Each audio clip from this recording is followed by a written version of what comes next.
Shalom anak-anak semua, jumpa lagi dalam pelajaran pendidikan agama Kristen kelas 5 di Aku Tahu Channel. Nah, hari ini kita akan belajar memasuki pelajaran 2 dengan judul Dampak Dosa. Di pelajaran 1 kita sudah belajar mengapa manusia berdosa. Nah, anak-anak, materi ini terdapat di dalam Buku Pendidikan Agama Kristen dan Budi Pekerti kelas 5. Buku ini sudah ada pada kalian. Silakan kalian nanti membaca bukunya di rumah ya. Sebelum dilanjutkan, jangan lupa untuk subscribe, like, dan share tentunya. Silakan anak-anak bagikan video ini kepada teman-teman kalian supaya teman-teman kalian pun mendapatkan berkat pelajaran pendidikan agama Kristen. Anak-anak, menurutmu apakah dosa itu? Nah, ini kan kita sudah bahas nih di pelajaran 1 ya. Nah, sekarang ada pertanyaan lagi. Apakah dosa itu sama dengan kesalahan? Baik, kita akan pelajari di pelajaran 2 ini ya. Bapak akan memulainya dengan satu kisah yang terdapat di dalam Alkitab, yaitu di dalam Kejadian 4 ayat 1 sampai 16. Ini mengisahkan tentang Kain dan Habil, kakak beradik. Mereka ini adalah anak-anak dari Adam dan Hawa. Anak-anak sekalian, anak-anak Adam ini, Kain dan Habil, mereka memiliki pekerjaan yang berbeda. Mereka tumbuh menjadi dewasa dan Kain bekerja sebagai seorang petani. Ia berladang menghasilkan buah-buahan dan sayur-mayur. Sementara adiknya, saudaranya yang lain, yaitu bernama Habel, menjadi gembala. Ia memelihara banyak domba. Jadi berbeda ya. Satu sebagai petani, satu sebagai gembala atau peternak yang memelihara domba. Nah, mereka tumbuh besar dan suatu hari mereka ingin memberikan persembahan kepada Tuhan. Mereka memberikan persembahan dengan masing-masing dari hasil apa yang mereka kerjakan. Kain membawa hasil ladangnya, yaitu buah-buahan dan sayur-sayuran. Dia ingin memberikan persembahan kepada Tuhan. Begitupun dengan Habel. Habel datang kepada Tuhan membawa persembahan, yaitu berupa domba atau dari ternaknya. Mereka dengan sukacita memberikan yang terbaik kepada Tuhan.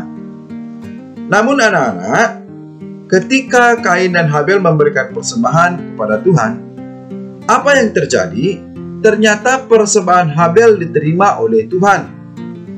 Namun persembahan Kain tidak diterima oleh Tuhan. Melihat hal ini, Kain menjadi marah dan kesal. Dia menjadi benci kepada Habel. Tuhan melihat hati Kain. Maka Tuhan menasihati Kain dan berkata, "Kain, mengapa kamu bersedih? Apakah kamu tidak senang jika kamu sudah berbuat baik?" Jadi Tuhan memuji Kain sebenarnya. Kamu kan sudah berbuat baik. Lalu kenapa kamu harus sedih? Kenapa kamu harus marah? Dia marah karena adiknya yang diterima oleh Tuhan persembahannya. Tetapi ternyata Tuhan tidak marah kepada Kain. Kainnya saja yang merasa dirinya tersaingi oleh Habel. Kain menjadi kesal dan marah oleh karena persembahannya tidak diterima oleh Tuhan. Dan kemarahan itu disimpan di dalam hatinya. Hari demi hari dia pikirkan. Dan timbullah suatu niat jahat untuk menyingkirkan adiknya. Oleh karena kebencian itu, maka Kain mengatur strategi. Lalu Kain suatu hari mengajak Habel untuk pergi ke ladang. Sesampainya di ladang, Kain melakukan perbuatan yang sangat jahat. dia membunuh adiknya. Seketika itu juga adiknya mati berlumuran darah. Dan Kain pergi melarikan diri. Tetapi Tuhan mengetahui dan Tuhan bertanya kepada Kain, "Kain, di manakah Habel?" Tetapi jawab Kain, "Aku tidak tahu. Aku bukan penjaganya. Untuk apa aku terus ada di situ?" Wah, itu dia bilang sama Tuhan. Nah, oleh karena perbuatan dari Kain ini, maka Tuhan menghukum Kain. Allah mengatakan bahwa tanah yang ditanami Kain tidak akan menghasilkan apa-apa. Kain akan menjadi seorang pelarian dan pengembara. Ini terdapat di ayat 12. Itu adalah hukuman dari Allah atas dosa yang diperbuat oleh Kain. Meskipun demikian, anak-anak, Allah tetap mengasihi Kain. Allah berfirman, "Aku tidak akan membiarkan siapapun membunuhmu." Jadi Allah membuat satu tanda pada Kain agar tidak seorang pun membunuhnya. Lalu setelah peristiwa itu, maka Kain meninggalkan rumahnya dan dia mengembara. Anak-anak, dari kisah ini kita perlu tahu bahwa Allah itu Allah yang maha suci. Allah itu kudus. Allah membenci segala perbuatan dosa. Nah, oleh karenanya Allah akan menghukum orang yang berdosa. Allah menghukum Kain karena ia sudah berdosa, seperti yang tertulis dalam ayat 1 dan 12. Dan anak-anak juga harus tahu, Allah itu juga sumber rahmat. Allah menasehati Kain agar dia berbuat benar dan beriman kepadanya seperti Habel. Jadi di sini kita bisa tahu bahwa Allah ternyata masih menasehati Kain, walaupun Kain memiliki kebencian. Dan Allah juga memberikan rahmat-Nya agar dia tidak dibunuh oleh orang lain, yang terdapat di dalam ayat 15. Anak-anak, berdasarkan kisah Kain dan Habel tadi, Bapak mau bertanya, sebenarnya siapakah yang menyebabkan kita melakukan perbuatan dosa? Dalam kisah Kain dan Habel, Habel adalah anak dari Adam dan Hawa. Ya, Kain dan Habel ini adalah anak-anak Adam dan Hawa. Kita ingat di pelajaran 1, ketika Adam dan Hawa melakukan pelanggaran terhadap firman Tuhan, maka dikatakan seluruh manusia telah berdosa. Sehingga Kain dan Habel memiliki sifat-sifat dosa. Nah, dalam keberdosaan itu, anak-anak, semua manusia memiliki sifat jahat. Sehingga yang menyebabkan kita melakukan perbuatan dosa adalah kita sendiri. Sebab sifat jahat sudah ada di dalam diri kita. Loh, sejak kapan? Sejak kita lahir ke dunia ini, kita sudah memiliki sifat-sifat itu. Kenapa? Karena kita memiliki dosa, yaitu dosa yang diturunkan oleh Adam dan Hawa. Kita ingat dalam kitab suci, seluruh manusia telah berdosa, anak-anak. Oleh karena dalam keberdosaannya itu, manusia memiliki sifat jahat yang akan membuat mereka melakukan kejahatan atau kesalahan. Oleh karena itu, kita semua telah berdosa. Dan dalam keberdosaan kita, kita cenderung untuk melakukan kesalahan atau perbuatan-perbuatan dosa, anak-anak. Jadi, mengapakah manusia dapat melakukan perbuatan dosa di hari-hari ini? Karena manusia telah dipenuhi dengan dosa. Contohnya, tidak perlu diajari berbohong, dia akan berbohong. Ya, tidak pernah diajarin marah, dia marah. Kenapa? Karena ada sifat-sifat dosa yang telah turun ke bumi ini, memenuhi kita semua. Apakah alasan orang berbuat dosa? Dosa itu tidak terjadi dengan tiba-tiba. Tentu awalnya, ya, tumbuh sebagai bibit kecil di hati kita. Misalnya ada iri hati, dengki, amarah, serakah, angkuh, keinginan untuk menguasai, dan sebagainya. Nah, ini adalah sifat-sifat yang ada dalam diri manusia ketika manusia itu jatuh di dalam dosa, ketika manusia itu dipenuhi dengan dosa. Cerita tentang Kain yang membunuh adiknya dilandasi oleh perasaan iri hati karena Allah menerima persembahan Habel dan tidak berkenan atas persembahan Kain. Kain menjadi marah kepada Habel sehingga membunuh adiknya itu. Jadi karena dosa sudah memenuhi Kain dan Habel, maka terjadilah perbuatannya. Nah, inilah yang disebut dengan kesalahan atau pelanggaran akibat dari manusia yang sudah berdosa. Apakah dampak dosa itu? Dosa dapat berdampak buruk untuk diri sendiri maupun orang lain. Dampak buruk bagi orang lain misalnya ketika kita menyakiti hati teman dan menimbulkan sakit hati, sementara itu kita akan dikejar-kejar rasa bersalah, perasaan tidak tenang, cemas, dan hidup menjadi tidak nyaman dan damai. Nah, dari sini kita dapat melihat bahwa dampak dosa itu akan merugikan diri sendiri, ya. Atau Bapak sederhanakan, dampak dari segala pelanggaran, dampak dari kesalahan itu, atau perbuatan-perbuatan buruk itu akan merugikan diri sendiri dan orang lain. Akan mengakibatkan kebencian, akan mengakibatkan kemarahan, bahkan juga dendam, dan juga tidak ada rasa nyaman dan damai.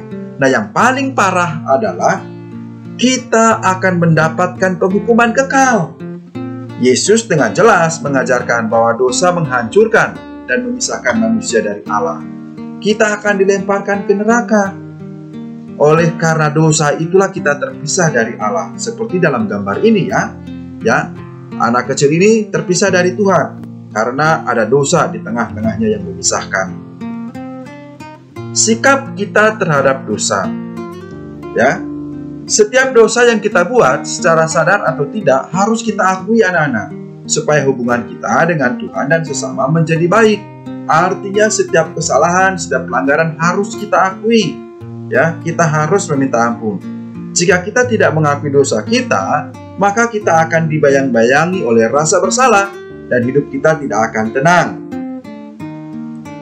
Bisakah manusia menghapus dosanya? Coba perhatikan kain kotor ini, ya, dia ada noda, baju putih ini ada nodanya. Ketika dibersihkan, dia tidak akan menjadi bersih seperti semula. Sama seperti seorang yang berbuat dosa. Seberapapun keras usahanya melakukan perbuatan baik, ya, itu tetap mustahil untuk dapat kembali pada keadaan nurani yang bersih seperti sebelum berbuat dosa. Artinya ketika melakukan perbuatan jahat, ketika dia ingin berbuat baik, akan sulit anak-anak, karena pasti orang akan mengingat perbuatan jahat, ya, dan itu akan berdampak terus, dia akan mengingat-ingat. Nah, kalau begitu, siapakah yang dapat menghapuskan segala dosa kita? Yang dapat mengatasi atau menghapuskan dosa kita adalah hanya Tuhan Yesus saja. Dosa-dosa kita hanya dapat dibersihkan oleh Yesus. Hanya Yesus anak Allah yang dapat membersihkan kita dari segala dosa. Ini satu-satunya jalan yang tersedia di muka bumi. Tidak ada jalan lain, anak-anak. Segala perbuatan baik kita tidak akan mampu untuk menghapus dosa kita. Seperti yang tertulis di dalam 1 Yohanes 1 ayat 7-9. Tetapi jika kita hidup di dalam terang, sama seperti Dia yang ada di dalam terang, maka kita beroleh persekutuan seorang dengan yang lain. Dan darah Yesus anaknya itu menyucikan kita daripada segala dosa. Jika kita berkata bahwa kita tidak berdosa, maka kita menipu diri kita sendiri dan kebenaran tidak ada di dalam kita. Jika kita mengaku dosa kita, maka Ia adalah setia dan adil, sehingga Ia akan mengampuni segala dosa kita dan menyucikan kita dari segala kejahatan. Nah, anak-anak, jadi dalam firman Tuhan ini, tidak ada manusia yang tidak berdosa. Semua dikatakan telah berdosa. Namun, jika kita datang mengakui dosa dan pelanggaran kita, maka Tuhan akan mengampuni dan menyucikan kita dari segala kejahatan dan pelanggaran kita, anak-anak. Nah, rangkumannya buat kita dapat simpulkan, dosa itu berdampak buruk bagi kehidupan manusia. Dosa membuat diri kita dihantui rasa bersalah, tidak tenang, cemas, tidak nyaman, dan tidak damai. Selain itu, dosa yang kita lakukan berdampak buruk bagi orang lain, menimbulkan sakit hati, kepedihan, dan siksaan. Dampak yang lebih jauh dari dosa adalah penghukuman kekal. Dosa menghancurkan dan memisahkan manusia dari Allah. Allah memandang dosa dengan serius loh. Oleh karena itu jangan menganggap enteng dosa. Setiap dosa yang kita lakukan harus diakui supaya hubungan dengan Tuhan dan sesama menjadi baik. Jadi anak-anak, ternyata begitu besar dampak dari dosa tadi. Dampak dari dosa adalah kita melakukan perbuatan jahat. Lalu perbuatan jahat itu akan merugikan diri sendiri dan orang lain. Tentu kita tidak ingin menyakiti orang yang lain. Oleh karenanya kita mau datang kepada Tuhan, meminta tolong kepada Tuhan, supaya Tuhan menolong kita terhindar dari perbuatan-perbuatan dosa. Kita berdoa. Allah pengasih, kami mengaku bahwa kami adalah orang-orang berdosa yang sering melawan perintah-Mu. Sinarilah hati dan pikiran kami dengan terang Roh Kudus, agar hati dan pikiran kami selalu dituntun ke arah yang benar. Dalam nama Yesus Kristus kami mohon. Amin.